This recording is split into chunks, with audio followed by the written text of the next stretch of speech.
Hello, and welcome to PolyAmAreWe, the podcast which explores polyamory and ethical non-monogamy from a male emotional perspective. I'm your host, Karl, and today we're delving into the world of polyamory, ethical non-monogamy, and personal reflections on love and connection. This podcast is for everyone. For those already in non-monogamous relationships, for those thinking about opening up their relationship, or for people merely interested in the human condition. After all, love and relationships touch all of our lives in some way or another. Personally, I've found people to be fascinating. I love humans. There's something inherently intriguing about the human experience. Our desires, our fears, our hopes, our dreams. We're complex beings navigating a world of emotions and connections, and I believe that exploring the nuances of relationships can offer profound insights into the human condition. So let's get cracking. Let's kick off by unraveling the distinction between polyamory and ethical non-monogamy. Polyamory, as the name suggests, poly, multi, is about engaging in multiple romantic relationships simultaneously with the full knowledge and consent of all parties involved. It's not just about sexual exploration, it's about forming deep, emotional bonds with multiple partners. On the other hand, ethical non-monogamy is a broader concept that encompasses various consensual non-monogamous arrangements, which may or may not include romantic love. Just from my example, I've a number of different connections in various different countries at this stage. And with each of those, I consider them some of my greatest friends, where we could just as easily sit around watching Netflix, eating a pizza, chilling out, talking about politics or talking about the news, or we could be going at it like rabbits, with that mutual respect for each other, that we understand that each of us have our own independent, individual lives, and many of my connections have their own primary partners also. So I can't expect too much time from them. They can't expect too much time from me. But we have a like-minded arrangement, and we understand each other through that. Both polyamory and ethical non-monogamy challenge the traditional notions of monogamy and offer alternative relationship models that prioritise honesty, communication, and above all, consent. For me personally, I find myself resonating more with ethical non-monogamy. It's not that I'm closed off to having another romantic connection. It's just that I'm not looking for it at this moment, because I'm feeling like my emotional needs are met with my wife. But it's more about embracing the freedom to explore various types of relationships that enrich my life. It's about building connections based on trust, based on respect, regardless of whether they're romantic or not.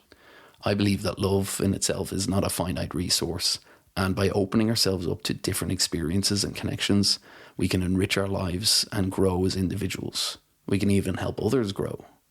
Ethical non-monogamy allows me, personally, to honour my authentic self and pursue relationships that align with my values and desires. It's like with other partners. There's some dynamics I have where it would be more of a dominant, submissive kind of relationship, which I know would never work in my primary relationship because that's not our dynamic. But I'm free to explore that with other partners with full understanding and full support. Let's address a common misconception though. Cheating and infidelity can happen in non-monogamous relationships. Just because someone is in an open relationship doesn't mean that they're immune to betrayal. If you meet another partner and you have another partner already, it's only fair to let everyone know what is going on in your life. If you start a new sexual connection with someone, let other people know who you've got a sexual connection with. It's only fair to let them know.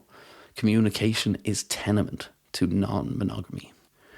Trust is essential in any relationship, and violating that trust, whether through deception or dishonesty, can have devastating consequences. It's crucial to uphold the same values of honesty and integrity in non-monogamous relationships as you would in monogamous relationships. Communication is key in navigating these complexities. Having open and honest conversations with your partners about your boundaries, desires, your fears, it's essential to maintaining trust and transparency. As Dossie Easton and Janet W. Hardy write in The Ethical Slut, honesty is the best policy, even when you're talking to yourself. So it's all about treating people like people and not treating people like objects. It's fundamental in ethical non-monogamy. Each person involved deserves to be seen, deserves to be heard, deserves to be respected and treated as an individual in their own right for their own thoughts, their feelings, their desires. It's about fostering genuine connections built on empathy, compassion, and mutual understanding. No one should ever feel disposable or replaceable.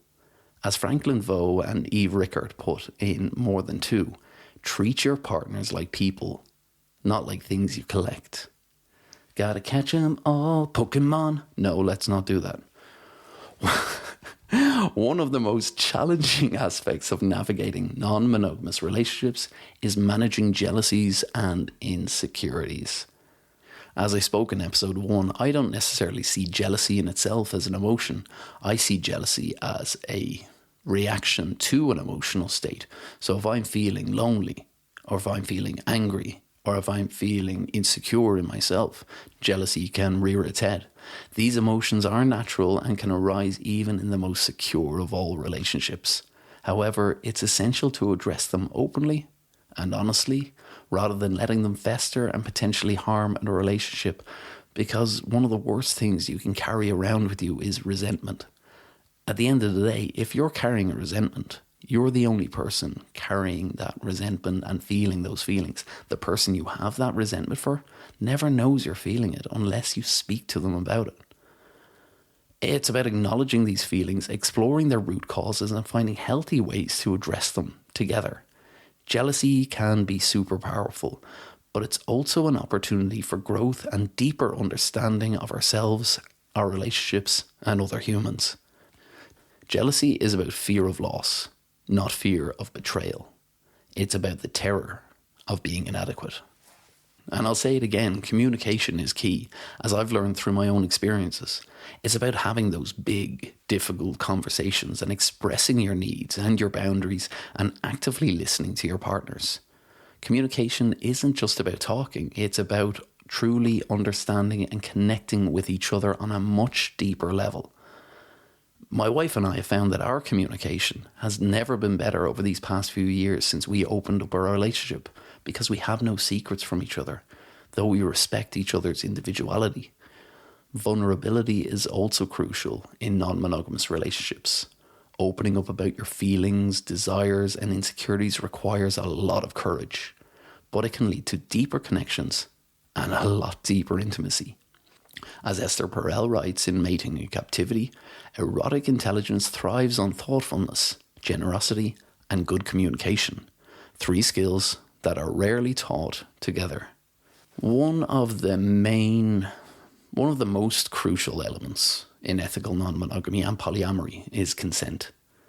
All parties involved must enthusiastically consent to the arrangement and have the agency to renegotiate boundaries if needed. Consent is not a one-time agreement. It's an ongoing dialogue that requires mutual respect and understanding. It's about ensuring that everyone feels empowered and respected in their choices and their desires. Consent is the cornerstone of ethical non-monogamy, and it's essential to prioritize it in all aspects of our relationships. By prioritizing consent, we create a culture of respect and empowerment where everyone's needs and boundaries are valued and honoured. So let's talk a bit about finding that balance in non-monogamous relationships. When one of my connections came to visit here, she was here for 3 weeks, and it was a pretty long time. I found myself juggling my time and attention between them and my primary partner. Suddenly my time and energy were massively divided, and I had to find a way to meet everyone's needs while also honouring my own boundaries. It wasn't easy, but it taught me a lot about communication, time management, and prioritising self-care. Finding balance is an ongoing process, and it requires constant communication, flexibility, and willingness to adapt to changing circumstances, something of which I haven't been very good at in the past, but I'm slowly learning how to change, how to evolve, how to move forward with partners in a mutual respectful way. By prioritizing self-care and setting boundaries, we can ensure that our relationships remain fulfilling and sustainable in the long run. So despite all the challenges, navigating the complexities of polyamory and ethical non-monogamy offers a profound journey of growth and self-discovery. It's about embracing the beauty of human connection in all its forms and redefining love on their own terms. It's about recognizing there's no one-size-fits-all approach to relationships and embracing the diversity and experiences and connections that enrich all of our lives. By approaching relationships with openness, compassion, and integrity, we can create fulfilling and authentic connections that bring joy and fulfillment to our lives. In a non-monogamous relationship, you're potentially in a minimum of 3 relationships, with your primary partner, a secondary partner, and the relationship with yourself, which for me is the most important one to maintain. It's crucial to prioritize self-care and personal growth, as this forms the foundation for healthy and fulfilling connections with others. So as we wrap up today's discussion, I encourage you to reflect on your own journey with love and relationships. Whether you're exploring polyamory, ethical non-monogamy, or simply keeping an open mind, remember that love is a journey of growth, understanding, and embracing the full spectrum of human connection. By approaching relationships with curiosity, empathy, and respect, we can create meaningful connections that enrich our lives and the lives of those around us. Thank you for joining me on PolyAmAreWe Episode 2, Navigating Love's Complexities. If you've enjoyed this episode, be sure to tune in for more discussions on relationships, identity, and personal growth.